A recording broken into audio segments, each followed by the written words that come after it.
Hi everybody, this is Dr. Childs, and in this video you're going to learn about the revision process.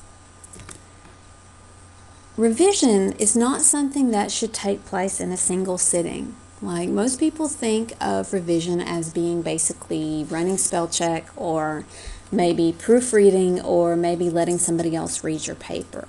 But in reality, the revision process is something that should occur in 3 separate phases: rewriting, editing, and proofreading.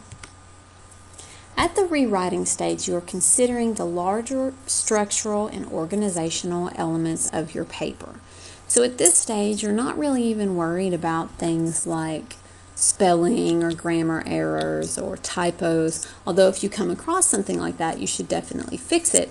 But at the rewriting stage, you are looking at the whole paper, the paper as a whole, instead of just at the level of the word or the sentence. At the rewriting stage, you should be focusing on these things: whether or not the introduction and conclusion are effective, if you have a good thesis statement, if your paragraphs are unified and coherent, if the supporting evidence or the sensory detail in the descriptions is effective and thorough, overall organization, do the paragraphs occur in a logical order? Are the characters well fleshed out? Did you give them interesting dialogue? Did you describe the setting in a way that draws the reader in and gets them interested? So, in general, just remember when you're rewriting, you are looking at the overall structure and organization of the paper. This is the stage that students most frequently skip. They frequently will think of revising as simply being editing and proofreading. And it is even more important that you revise the paragraph structure and the thesis statement and the organization than it is that you catch every single typo. I'm not saying that proofreading is not important, but rewriting is a higher priority. The second stage of the revision process is editing. At this stage, you are thinking about the sentences and the formatting. If you use outside sources, double check and be sure that your documentation is correct. For your first paper, you will not be using outside sources most likely, and so you will just need to check your document layout to be sure that the font and the margins and the spacing and all of that is correct. You also want to be sure that the sentences are clear, coherent, and grammatically correct, and that your writing is concise and not too wordy. This is how to go about editing effectively. First of all, let the paper rest for a few days. Everyone who writes tends to get caught up in their own train of thought, and when you reread the paper immediately after writing it, you only see what you meant to say. We frequently don't see what we actually say because we're so caught up in what we intended. If you let the paper rest for a couple days or at least a few hours, then that gives you a chance to clear your mind and come back to your paper with fresh eyes. That way you can catch more details because you'll see the paper freshly instead of just getting, so bogged down in what it was that you meant to say. It's a good idea to always read your writing aloud to check for awkward or confusing sentences. And it's helpful also to read it aloud to another person. If another person can't follow your paper when it's read aloud, then that is a problem with the writing. That may be a problem on the sentence level or a problem with the paragraph structure and organization. So it never hurts to read the paper aloud to an audience and hear what they have to say.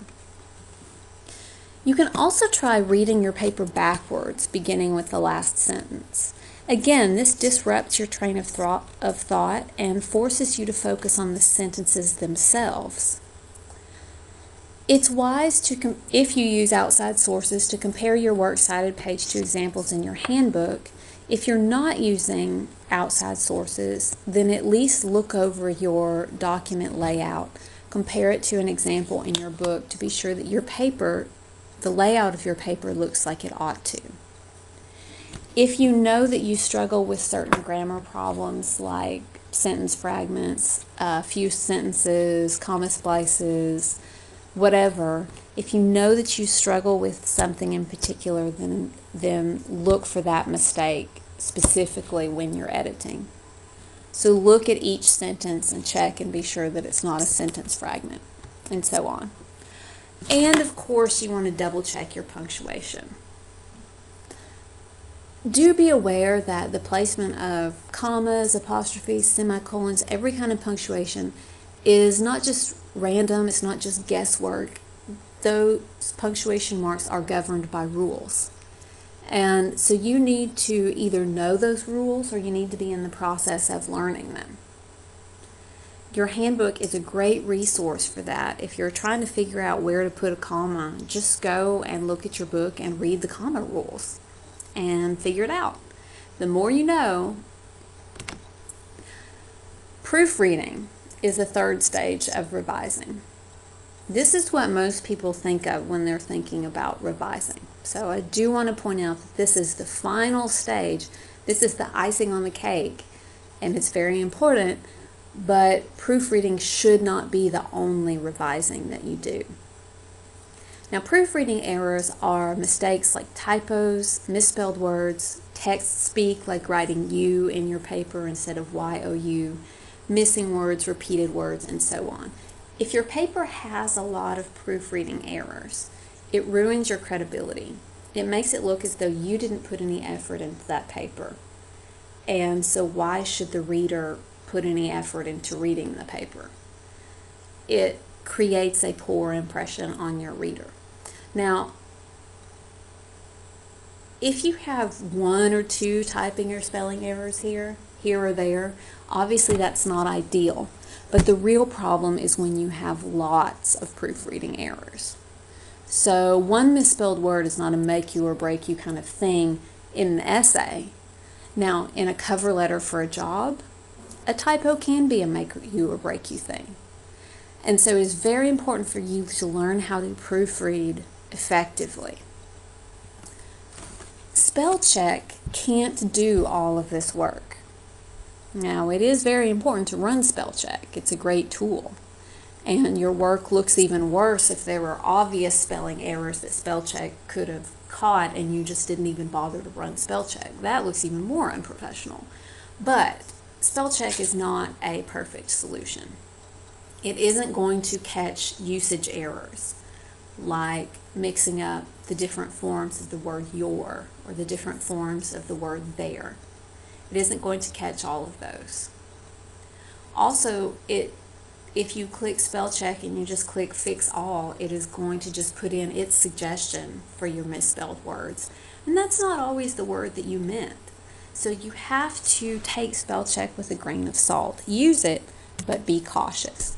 Now, what do you do if you really don't know the different usages of the word, the different forms of your, to, whether, etc.? What if you don't know them? You basically have to learn them to be able to catch these mistakes in your own writing and come across as a professional, literate, well-educated person. So how do you learn them? Well, fortunately, there is this fantastic website called Common Errors in English Usage. And you can click right here on this link. This is an active link. I'm going to show you the website. But I've also put a link to this website in the Webleyography, so you will be able to check it out without having to go through this PowerPoint slide. Now,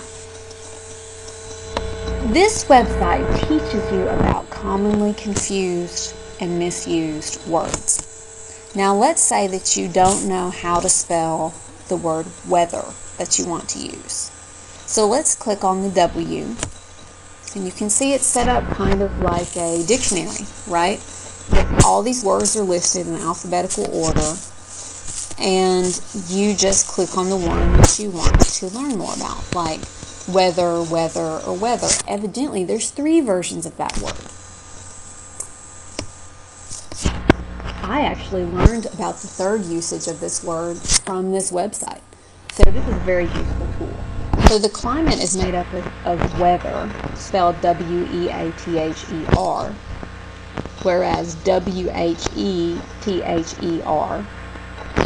is whether it is raining or not. And a wether, W-E-T-H-E-R, is a castrated sheep. Who knew that? I had never heard that until I saw this website. Pretty much any error you can think of, like the much confused affect and effect, or different kinds of the word there, they or there,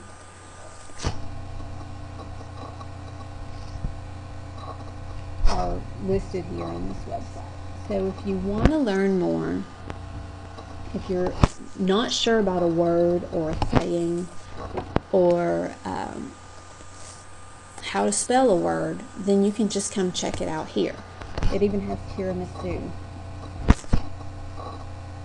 Evidently you're not supposed to put a little dash, a little diacritical mark at the end of the word. Alright.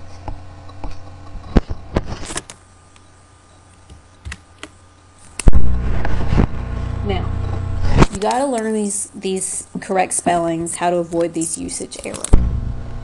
And you will also have to proofread on your own to check for typing errors, misspelling, etc. So do start out by running spell check, but do not hit change all. Evaluate every suggestion to be sure that that's actually the word you want. Again, let the finished paper rest for a day or two before a final round of proofreading.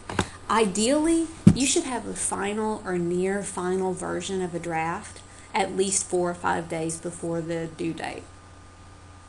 Obviously, in an 8-week class, that is very difficult, if not impossible. But it should always be a goal of yours to finish, or basically finish, a draft of the paper several days in advance to give you time for revising, editing, and proofreading. It is wise to print the paper out and proofread with a pen in your hand. Studies have shown that students miss more errors if they proofread on the screen. So it is a lot better to proofread on a piece of paper. Again, read your paper backwards. Start with the last sentence and read backwards to disrupt your train of thought. Another thing you can do is to read each line right to left instead of left to right. Again, this is going to force you to focus on the word because the words themselves won't make any sense. So you will look at each individual word. All right. That's it for today. That's it for revising and proofreading. So please drop me a message and let me know if you have any questions.